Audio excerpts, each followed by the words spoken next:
This is your video speaking. On today's edition of my video, we have boobs, bums, legs, and thighs. But enough about my poultry habits. Here's today's video. Warning! The following video will contain male toxicity, machismo, bravado, and a lot of whiteness. Yes, I am talking about Space Marine 2, which if you bought the Gold Edition before its official release on Monday, the 9th of September, then you are in for a huge surprise. But before I get on to the main news today, folks, regarding Space Marine 2, you need to check this out. Let's fucking go! Let's fucking go. Come again? Don't worry, baby, I'm coming. Well, space fans, exciting news, huh? And there's even more in part 2.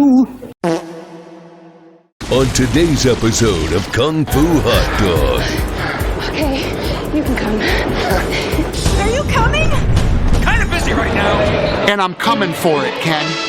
I'm coming for the fucking money, you piece of shit. I'm like getting the feeling of coming in the gym. I'm getting the feeling of coming at home. I'm getting the feeling. In the ass end of space, even aliens watch Jason King with Kung Fu Hot Dog. This is the greatest show I've seen in my life. Duke Nukem likes this guy.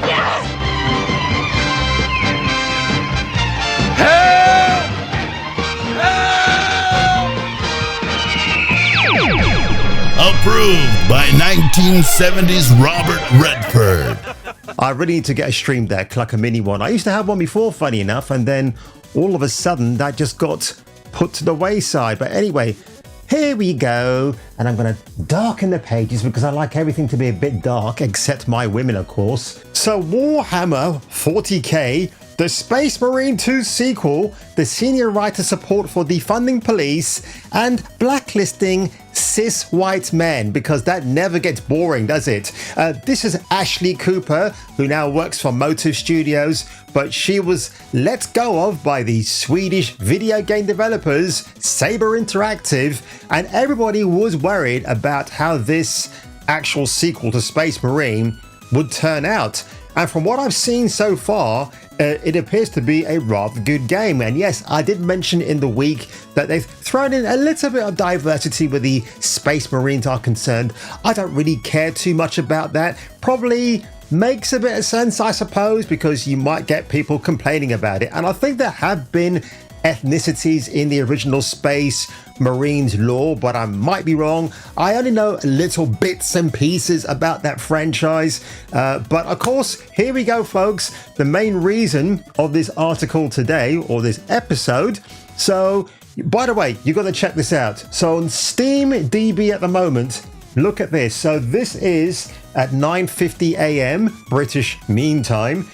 Look at that, 134,302 players for 24 hours. That's insane. And he actually managed to knock Black Myth Wukong into second place. And again, that had millions of people in the first day of release, like over 2 million playing the game, which is absolutely incredibly insane. But still, these are good numbers. That's great for a pre-release that you got early access to. It's a good indication of how this game might sell, because the graphics, I've got the original one, but the graphics on this one look insane. The only concern that I do actually have about it is people are saying it's a 6 to 10 hour campaign, but I would imagine it depends what difficulty you're setting it on. So if it's normal, then yes, it's going to be, but hopefully there's a higher difficulty. There should be. And you can probably get maybe 12 to maybe 13 hours perhaps. The one thing I don't like about what I've seen so far, you can't put your helmet down and go into battle. It kind of makes sense that if you're battling Tyranids and the like, you should probably have your head guard on, but whatever. I did actually tweet Saber Interactive in the year saying, can you make this an option when you custom, well, I don't know if you can even customize the character in his case, but can you actually make that an option for players who might want to play with the helmet down, but who knows. So From pushsquare.com, Warhammer 40k Space Marine 2 doesn't even officially launch until Monday the 9th of September 2024 on PS5, but judging by the very healthy number of players who shelled out extra money for early access, Saber Interactive has a bona fide hit, not tit, on its hands. Through the ever illuminating use of SteamDB, we can see Space Marine 2 quickly racked up an impressive, and I've just mentioned that number actually, and that was only day one midweek. These devoted servants of the, I was going to say the COD Emperor, which would actually sound a lot more funnier, God Emperor, dutifully handed over $89, the asking price for the gold edition, or the $99.99, I do like that, that's absolutely hilarious, dollars, demanded for the Ultra edition, which in addition to the other goodies, and you know what kind of goodies I like, grants 4 days of early access. While this isn't our favorite new industry trend, I kind of agree with that actually, it's clearly here to stay. But then again, Star Wars Outlaws tried that, and yes, it tanked, didn't it? It tanked harder than a Panzer in Germany in World War II. Well, actually, that's not true because Panzer tanks are really awesome. Admittedly anecdotal, but this humble servitor has been playing a bunch of PvP, putting the fear of the Imperium into more than a few unfortunate heretics. You heretics! Overwhelmingly, the players we've encountered were on PlayStation 5. So we'd be willing to bet that a similar, if not greater, horde has assembled on console.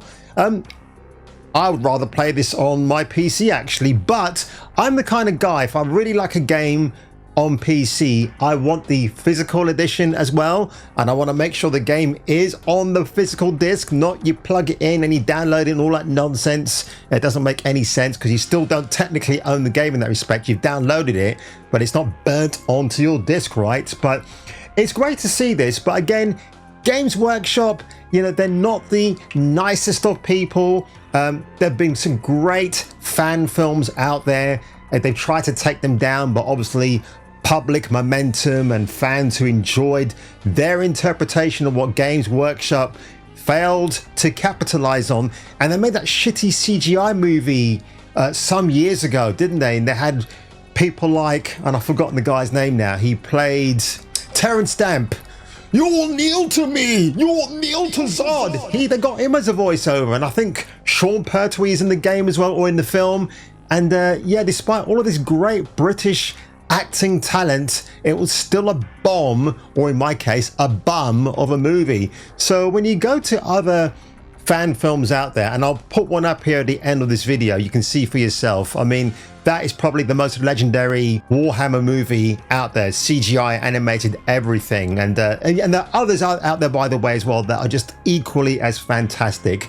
So folks, great news, right? On the 9th of September, we're going to have another bona fide video game hit on our hands. I'm surprised. I actually thought the journey to where we got to now with Space Marines might be a bit of a rocky one. Again, Warhammer Black Tides, I think that's what the game is called. That looks amazing actually, but again, it's been plagued by technical issues on Steam, which is a bit of a shame actually, because graphically and the gameplay looks absolutely, wow, fun. That's what we need in video games, folks. Fun. Don't retcon this. Don't remove something that's deemed problematic for a modern audience, because in my previous video where I talked about those god-awful diversity groups, the consultationers, yeah, we don't need to hear their opinion in a male-dominated hobby. Again, when I say that, I do acknowledge there are girl players out there who play these things, but I don't really take them at their word. The only female whose word I respect is Vara Dark. I've been watching her since lockdown. She's an absolute 100% pure, wholehearted video gaming girl. She's cool. I really like her. And I actually thought she looked better in the day. She's kind of lost a little bit of weight now, and I prefer the old Vara Dark to what we have now. But she's intelligent, she's great, and Glad she's had the success she's done. She's really awesome. I like her. I'm not simping for her. I'm just a massive fan. I really do like her. So when I watch her live streaming a game, I'm going to sit down and watch her because she's not all about, ooh, fake reaction, ooh, oopsie doopsie ooh. So on that one, ladies and gentlemen, if you enjoyed this rather quick video today regarding Space Marine 2 and its absolutely bombastic, non-apologetic masculinity of men who are shooting up Tyranids all over the place, then yeah, go and support the game. And if you don't like it for any other reason, then that's entirely your choice too. But I can't wait to see what the reviews are saying about it. But oh, it's going to cause mainstream media to have a bit of a meltdown, isn't it? You're going to hear those words now. Oh, there's not enough diversity in Space Marine 2, and why are there no female custodies? You know why? Because they don't exist in the lore of Space Hammer. That's the problem that's plaguing Henry Cavill now and Amazon, because by December of this year, they need to come to an agreement or disagreement about whether that live action TV show and possible extended universe actually goes full steam ahead, because Cavill is not happy that Amazon wants to get at least 50% of women on a production that is known for being a male-dominated board game, video game, whatever. Do you know what I mean? It's just a tabletop game, a strategy game. You know what I'm talking about. So I find it so hilarious that Amazon are thinking this way. It's just... oh, I mean, if I could have had a few words with Henry in private, he's going to be a father soon as well, by the way. I would have said, listen, Heza, mate, when you go in, just be aware, look around the table, read the room. If you see any blue or pink-haired female activists, get them out straight away. They're not welcome because they're going to change the law of Warhammer. Yeah, we can't make it the ultra dark universe, but of course, you know, they obviously want to have their own way, Amazon, and maybe Henry might not have had this pushback at Netflix, but Games Workshop, yeah, those are the people that orchestrated this, and I don't know if they can interject and say anything on Henry's behalf. He's probably the most well-known and respected Warhammerer out there. But on that one, ladies and gentlemen, if you enjoyed this video today, please leave a like below. Please consider subscribing. Try to get me to 11,000 subscribers by the end of this weekend. I'll catch you catching me on the return for the next video.